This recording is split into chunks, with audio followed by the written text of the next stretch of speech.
नमस्कार शेतकरी मित्रांनो, स्वागत आहे आपलं स्मार्ट मराठी माहिती या यूट्यूब चॅनलवरती।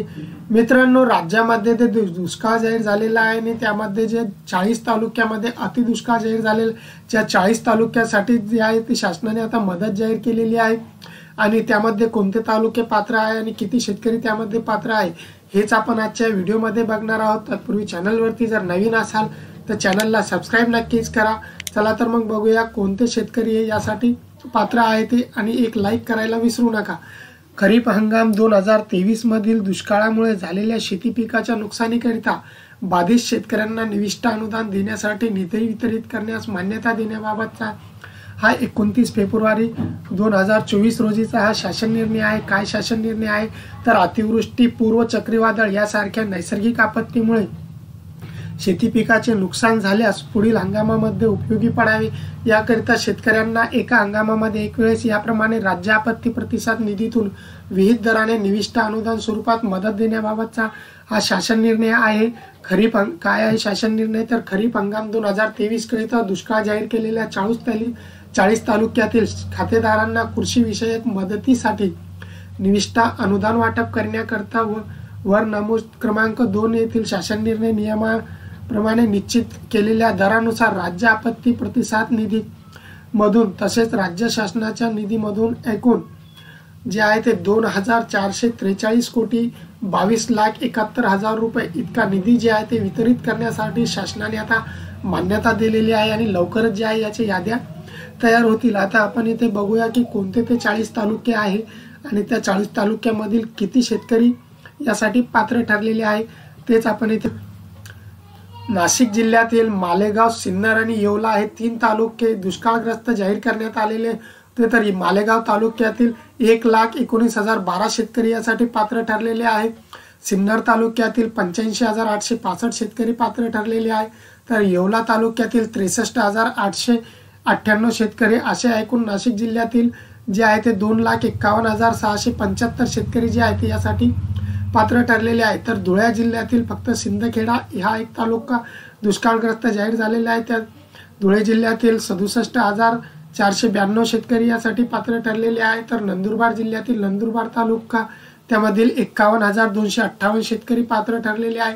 तर जळगाव जिल्ह्यातील 40गाव तालुका यामधील 84,471 शेतकरी पात्र ठरलेले आहे। तर नाशिक विभागातून एकूण 4,54,896 शेतकरी जे आहे ते यासाठी पात्र ठरलेले आहे। तर बुलढाणा जिल्ह्यातील बुलढाणा तालुक्यातील 55,044 शेतकरी यासाठी पात्र ठरलेले आहे। तर लोणार तालुक्यातील 70,084 शेतकरी यासाठी पात्र ठरलेले आहे। तर बुलढाणा जिल्ह्यातील लोणार आणि बुलढाणा हे 2 तालुके यासाठी पात्र ठरलेले आहे आणि या 2 तालुक्यातून एकूण 1,25,928 शेतकरी जे आहे ते यासाठी पात्र ठरलेले आहे। तर अमरावती विभागातून छत्रपती संभाजीनगर आणि सोयगाव हे 2 तालुक्यासाठी पात्र ठरलेले आहे। तर छत्रपती संभाजीनगर मधील 1,25,015 शेतकरी यासाठी पात्र ठरलेले आहे। तर सोयगाव तालुक्यातील 33,818 शेतकरी यासाठी पात्र ठरलेले आहे। तर जालना जिल्ह्यातील भोकरदन, जालना, बदनापूर, अंबड आणि मंठा हे 5 तालुके दुष्काळग्रस्त जाहीर करण्यात आले, त्यामधील भोकरदन मधील 1,96,080 शेतकरी पात्र ठरलेले आहे।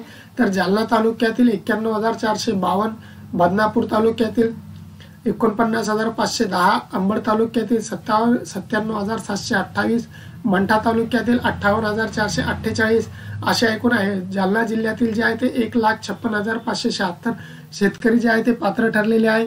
तर बीड जिल्ह्यातील 3 तालुके पात्र ठरलेले आहे, वडवणी, धारूर, अंबाजोगाई। तर वडवणी मधील 33,529, धारूर मधील 43,304, अंबाजोगाई मधील 72,170 अशा एकूण बीड जिल्ह्यातील 1,49,003 शेतकरी हे पात्र ठरलेले आहे। तर लातूर जिल्ह्यातील फक्त लातूर तालुका पात्र ठरलेला आहे, त्यामध्ये 48,017 शेतकरी हे पात्र ठरलेले आहे। तर धाराशिव जिल्ह्यातील वाशी, धाराशिव, लोहारा हे 3 तालुके पात्र ठरलेले आहे। तर वाशीमधील 37,933 शेतकरी, धाराशिवमधील 92,129 शेतकरी, लोहारामधील 34,197 शेतकरी अशा एकूण धाराशिव जिल्ह्यातील 1,64,259 शेतकरी हे पात्र ठरलेले आहे। तर छत्रपती संभाजीनगर विभागातून जे आहे ते 6,54,188 शेतकरी हे पात्र ठरलेले आहे। तर पुणे जिल्ह्यातील जे आहे ते पुरंदर, सासवड, बारामती, शिरूर, घोडनंदी, दौंड आणि इंदापूर हे 4 तालुके पात्र ठरलेले आहे.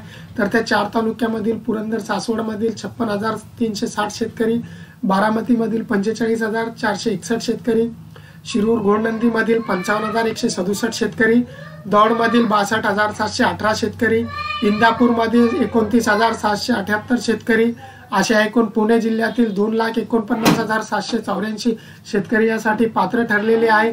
तर सोलापूरमधील बार्शी, माळशिरस, सांगोला, करमाळा आणि माढा, सातारा जिल्ह्यातील वाई, खंडाळा हे 2 तालुके पात्र ठरलेले आहेत. तर 81,456 शेतकरी यासाठी पात्र ठरलेले आहे. तर खंडाळा तालुक्यातील 38,936 शेतकरी पात्र ठरलेले आहे. कोल्हापूरमधील हातकलंगी आणि गडलिंग हे 2 तालुके यासाठी पात्र ठरलेले आहे. तर सांगलीमधील शिराळा, कडेगाव, खानापूर, विटा आणि मिरज हे 4 तालुके जे आहे सांगली जिल्ह्यातील ते पात्र ठरलेले आहे. अशा प्रकारे मित्रांनो जे 40 तालुके आहेत त्या 40 तालुक्यामधील जे आहे ते 22,34,934 शेतकरी जे आहे ते दुष्काळग्रस्त यासाठी मदतीसाठी जे पात्र ठरलेले आहे. आणि लवकरच आता याच्या याद्या प्रकाशित होतील.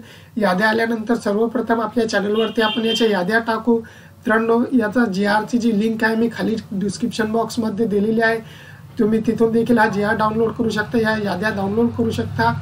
चॅनलवरती जर नवीन असाल तर चॅनलला सबस्क्राईब नक्कीच करा, व्हिडिओला लाईक करा आणि शेअर करा. जय हिंद, जय महाराष्ट्र.